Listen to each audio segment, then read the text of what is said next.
We're going retro with that, huh? Keep cranking the camera too, okay? The 70s was just a warming up exercise for the tremendous changes in tax policy that were going to take place in the 80s, starting with the Reagan tax cuts in 1981, and then the reforms in 82 and 84 that nobody heard about, but then the mega reform in 86. Ronald Reagan turns to his Treasury Department and says, I'm interested in tax reform. The Treasury Department is filled with people who believe in this kind of tax reform. And Reagan put his full weight behind it. And this was a great thing for tax analysts because this seemed to us like one of those moments when the tax law was on the brink of reform and that the people driving that reform were some of the deep thinkers. More than any other piece of tax reform, this got close to the ideals. Some of us who are young and naive thought, we need to broaden the base and lower the rates. Everybody else thought it was a wonderful idea. So the time had converged in Washington that everybody was going to go rewrite the tax code. But in order to do that, in order to make this omelet, you have to break a lot of eggs. The tax law didn't necessarily stay close to those ideals for very long after the passage of that law. I mean, immediately they started chipping away at it again because a lot of people get disillusioned with that version of tax reform. As a result, other kinds of tax reform have started to get debated. We cover that too. There's never a lull in tax policy.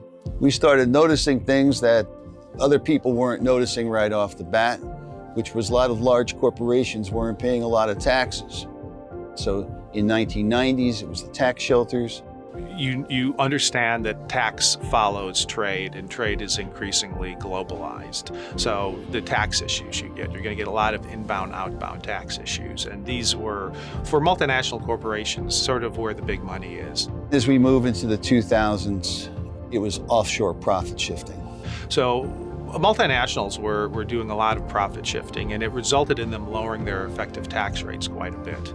So you do a story about some company that had millions and millions of dollars in profits and really wasn't paying that much in tax. Because I am the nerdiest guy on the planet, what I do for fun is I look through annual reports. And so I'd look through all the usual suspects like the tech companies, which had lots of profits offshore.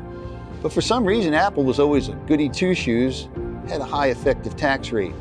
But one day, I don't know, I must have spilled my coffee on the wrong page, and I noticed that because of an accounting change, which wasn't illegal or bad in any way, but it sort of hid the fact that they had a tremendous amount of money offshore. So I wrote this article. Once it hit the New York Times, every journalist in America was looking under these rocks. And profit shifting by multinational corporations has been front page news for the last 10 years. So it's exciting for us when a sort of nerdy, geeky, nuanced tax issue percolates to the popular attention of the masses and you actually hear it on the evening news. Things like that kind of get us very excited.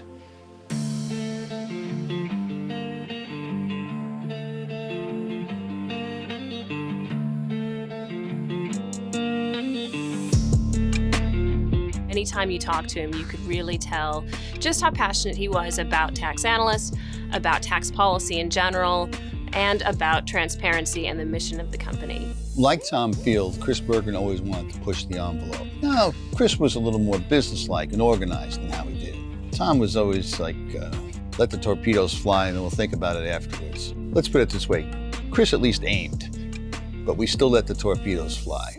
Chris brought a sense of professionalism to the organization, and I think really was one of the many impetuses that took us from being that scrappy nonprofit to being a legitimate company that stands on its own and has its rightful place in the tax community. I think people know that the place is driven by more than just the bottom line. We have people at Tax Analysts who actually give a damn.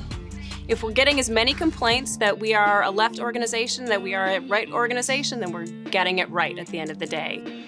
I've always thought of us as the place where the debate starts. Informed debate requires information, and to get information, you need better transparency. Transparency shouldn't be just benefit for U.S. citizens. It should be for everyone living in a democracy. So I think it would be exciting to replicate our FOIA activity overseas. That act of getting information into the hands of practitioners, into the hands of the public, has really fulfilled the vast majority of our mission over the years. I think that 50 years from now, people are going to be saying that the tax system is a mess. It needs to be overhauled, and we're going to rip it out by the roots and replace it tomorrow, because I think that's the way people talk about taxes. But that's okay. We are in pursuit of excellence. We do not expect to ever achieve actual excellence.